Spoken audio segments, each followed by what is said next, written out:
Right now, your walls are lying to you while you're sitting in your house thinking you're protected from the cold. Right now, while you're sitting in your house thinking you're protected from the cold. And if you paid for spray foam insulation, there's a very real chance your contractor installed the single most expensive mistake in Alaska building history. I've seen it destroy homes, brand new homes, homes that cost $400,000 to build, homes where the owner did everything right, hired a licensed contractor, paid full price, got the paperwork, and still ended up with walls full of mold 2 winters later. This isn't a scare tactic. This is what happens when you apply lower 48 building solutions to an Alaskan climate. And today I'm going to show you exactly why spray foam fails here, what the contractors won't tell you before they take your money, and the only 4 insulation systems that have actually proven themselves in subarctic conditions over decades of brutal winters. By the end of this video, you'll know more about Alaska wall insulation than most licensed contractors operating in this state right now. Let's go. Let's start with a failure, because you need to understand what's happening inside a spray foam wall before you can understand why it falls apart. Spray foam sounds like the perfect insulation. High R value, air sealing built in, no gaps, no bats to install wrong. The marketing material makes it sound like you're encasing your walls in an impenetrable force field. That's what the salesman tells you. That's what the glossy brochure says. Here's what the brochure doesn't mention. Spray foam is a 2-component chemical system. You have the A side and the B side. They mix at the gun tip at a precise ratio, typically 1 to 1 by volume. And when that ratio is perfect and the temperature is perfect and the substrate temperature is perfect, you get a beautiful closed cell foam with real R6 to R7 per inch performance. Now, do that same job in Alaska in February, when it's minus 30 outside and your wall cavity is sitting at minus 15, when the chemicals in the drums have been sitting on a job trailer overnight and are half the temperature they need to be, when the installer is rushing because every hour costs money and the wind is blowing and nobody has time to properly preheat every surface, what you get is off-ratio foam, undermix, underreacted. It looks fine from the outside. It fills the cavity. It cures. The contractor signs off and drives away. But the cellular structure inside that foam is compromised. The cells didn't fully close. The R value isn't R6. It might be R3. It might be less. And it's brittle. Temperature cycling is the next killer. Alaska walls go through extreme thermal swings every single day. The inside of your wall might be 68 degrees, while the outside face is minus 40. That's a 108-degree differential across a few inches of material. Spray foam expands and contracts with those swings. Every day, it's pulling slightly away from the studs. Every day, those micro gaps get a little bigger. Within 2 to 3 years, in a significant percentage of Alaska spray foam installations, the foam has physically separated from the framing members. You have air gaps running the full height of every stud bay. Your vapor barrier is now on the wrong side of those gaps. Cold air infiltration is happening constantly, and you have no idea because the drywall is covering all of it. Now here's where it gets dangerous. Those air gaps don't just let cold air in. They create a pathway for warm interior air to contact a cold surface. Warm air carries moisture. When that moisture hits the cold back face of the spray foam or the cold sheathing, it condenses. It sits there. It soaks into your OSB sheathing.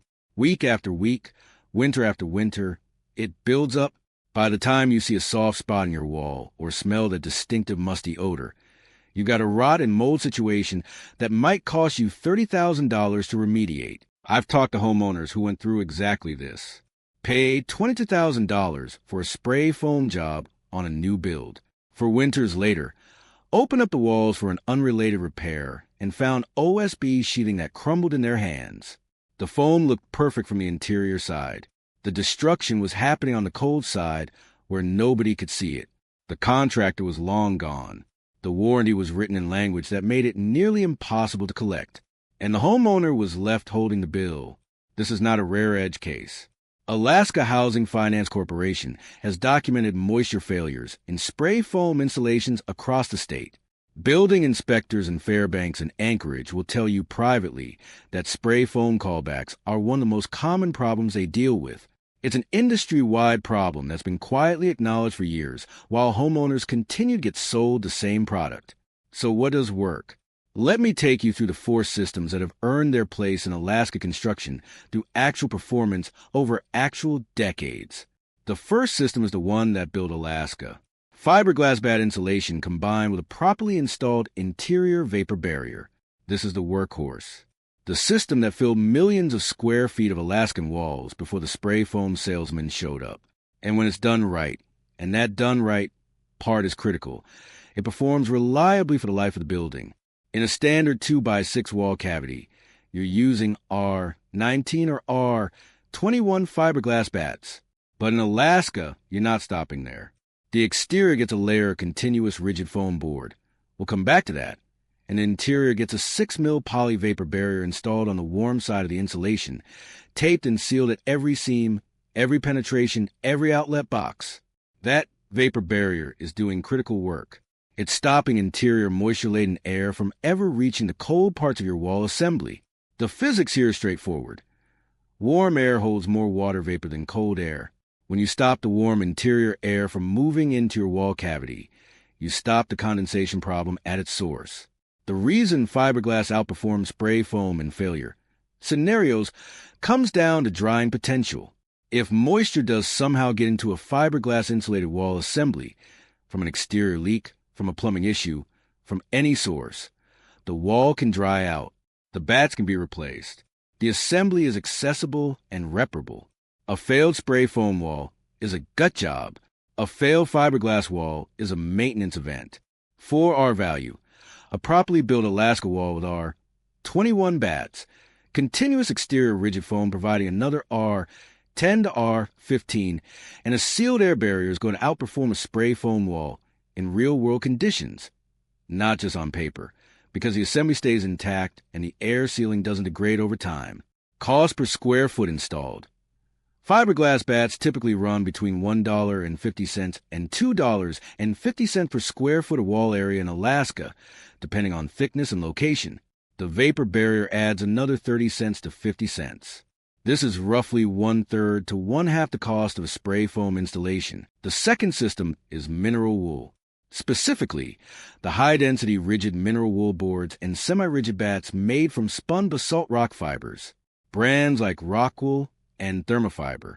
If you haven't used this material, you need to understand why it's gaining serious ground in cold climate construction. Mineral wool does not absorb water. You can submerge a mineral wool bat and pull it back out and it still performs. The fibers themselves are hydrophobic. They repel liquid water at the surface while allowing water vapor to pass through. This is a critical distinction from fiberglass, which can hold moisture in the binder material, and from spray foam, which traps moisture against surfaces. The thermal performance of mineral wool bats is slightly better than fiberglass at the same thickness, roughly R15 to R23 depending on the product and depth. But the real advantage is dimensional stability. Mineral wool doesn't compress, doesn't sag, doesn't shift. Put it in a wall cavity today, and it will be in the same position and at the same density 30 years from now.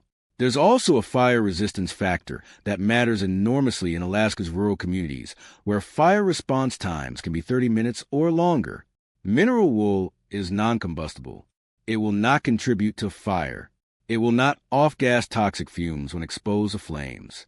That's not a marketing claim. It's a material property of inorganic stone fibers. The installation process is clean and straightforward. The semi-rigid bats are friction fit between studs. The rigid boards can be cut with a serrated knife. No special equipment. No chemical mixing. No waiting for a cure time. Any competent builder can install mineral wool correctly. The downside is cost. Mineral wool runs approximately 20 to 30% more per square foot than comparable fiberglass. In a full home insulation budget, that's a meaningful number. But when you account for the longevity, the moisture resistance, and the reduced remediation risk over a 30-year building life, the math shifts significantly in mineral wool's favor. The third system is dense pack cellulose. And this one surprises people. Cellulose sounds old-fashioned. It's recycled paper. But the science behind why it works in Alaska is genuinely fascinating. Dense packed cellulose is blown into wall cavities under pressure, typically 3 to 3.5 pounds per cubic foot. At that density, the material becomes essentially air impermeable, not because it seals like foam, but because the density of the fibers physically resists air movement. Every cubic inch of cavity is filled. There are no voids, no bypasses, no paths for air to channel through. The cellulose fiber itself has a unique relationship with moisture that makes it ideal for cold climates. It can absorb and redistribute moisture without losing thermal performance at moderate moisture levels. When humidity rises, cellulose absorbs the excess. When humidity drops, it releases it. This buffering behavior acts like a sponge that protects the structural components of your wall, the wood framing, the sheathing. They are being protected by the cellulose's moisture management rather than attacked by trapped condensation. Polyester rate gives you R6 to R6.5 per inch, but loses some performance at very low temperatures, which matters in interior Alaska. Graphite-enhanced EPS, the gray boards, split the difference at around R4.5 to R5 per inch with stable cold temperature performance and a lower cost than XPS. The installed cost for exterior continuous insulation, including the foam board, fasteners, and drainage mat to protect the cladding, runs $3 to $5 per square foot. It's the highest cost component on this list. But when you understand that it's a component that determines whether your entire wall assembly performs correctly over its lifetime, the cost becomes justified.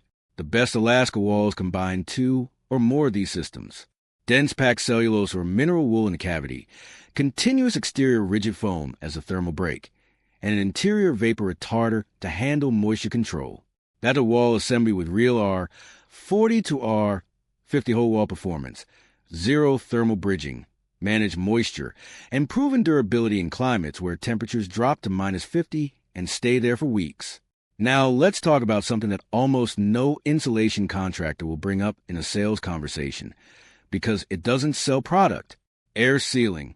This is the unglamorous truth of cold climate building performance. Air sealing matters more than R value. Read that again. In Alaska's climate, the energy penalty from air infiltration is larger than the energy penalty from moderate underinsulation. A wall with R40 insulation and poor air sealing will perform worse than a wall with R25 insulation and excellent air sealing.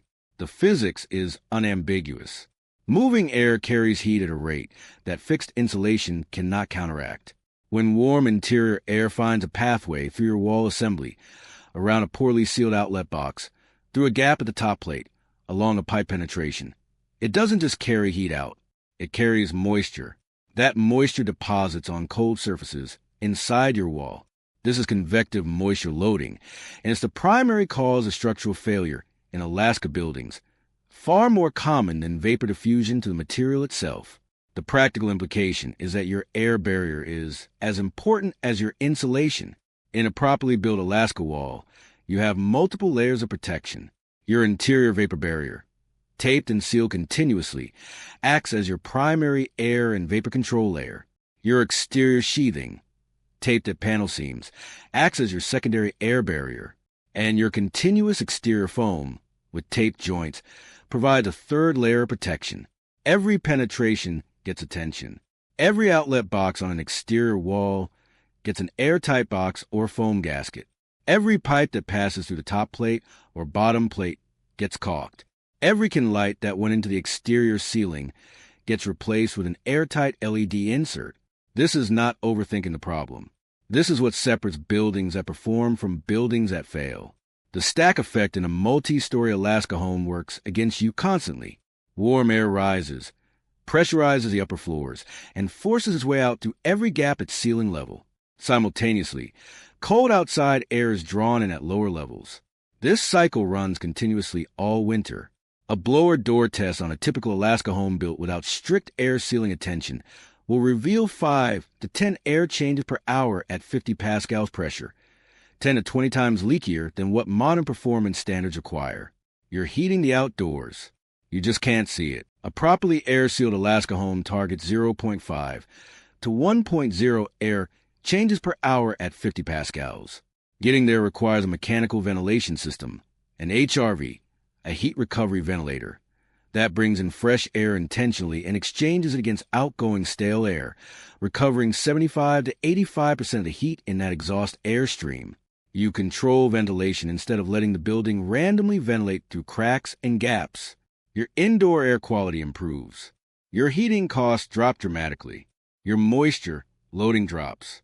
Let me give you numbers. Real comparative numbers that translate this into heating season economics. In Fairbanks, heating degree days average around 14,000 per year. With fuel oil at current Alaska prices, a poorly insulated home with high air infiltration might burn 1,800 to 2,200 gallons of heating oil per year for a 2,000 square foot home. At $4.50 per gallon in interior Alaska, that's $8,100 to $9,900 in annual heating costs. The same home rebuilt to high-performance standards, proper wall insulation assemblies, continuous exterior foam, aggressive air sealing, HRV ventilation, can reduce that consumption by 60 to 70%. You're looking at 600 to 700 gallons per year, $2,700 to $3,150 annually. The incremental construction cost of doing it right versus doing it wrong, the difference between spec insulation and performance insulation, runs approximately $15,000 to $25,000 on a new build. At $6,000 per year in energy savings, that investment pays back in 2.5 to 4 years. Then it pays you every year after that for the life of the building. In a home that lasts 50 years, you're looking at $300,000 in cumulative energy cost reduction. And that's at current fuel prices, before the next oil price shock. This is why the insulation decision is not a line item to value engineer. It's the highest return investment in the entire building budget. It compounds every year. It cannot be retrofitted cheaply. And it determines whether your home is an asset or a liability for every year you live in it. Here's what I'd actually build if it were my home in interior Alaska today. 2x8 framing for the exterior walls, giving me a full 7.25-inch cavity depth. Dense packed cellulose in the cavity at R26. A continuous interior 6mm poly vapor barrier installed before the drywall. Taped and sealed with acoustical sealant at all laps. Every penetration detailed. Exterior sheathing with all panel seams taped with a quality construction tape. Then 3 inches of polyiso rigid foam board over the entire exterior. Joints offset and taped. Held in place with long stainless screws through 1x3 furring strips that also create a drainage plane behind the cladding. Total wall R value approaching R45, continuous, no thermal bridges. Air changes at blower door under 0.6 ACH 50. HRV running continuously at 30% speed, boosting to full when occupancy increases. That wall will perform in Fairbanks at -50. It will not accumulate moisture. It will not require remediation in year 5. It will not give a mold problem to the next owner. It is a wall that a craftsman can be proud of and an owner can rely on. The spray foam salesman will drive up and tell you he can spray that wall cavity in 2 hours, and you won't need a vapor barrier, and it'll outperform everything I just described. Walk him back to his truck. You've done your homework. You know what actually works up here. And now, so do you.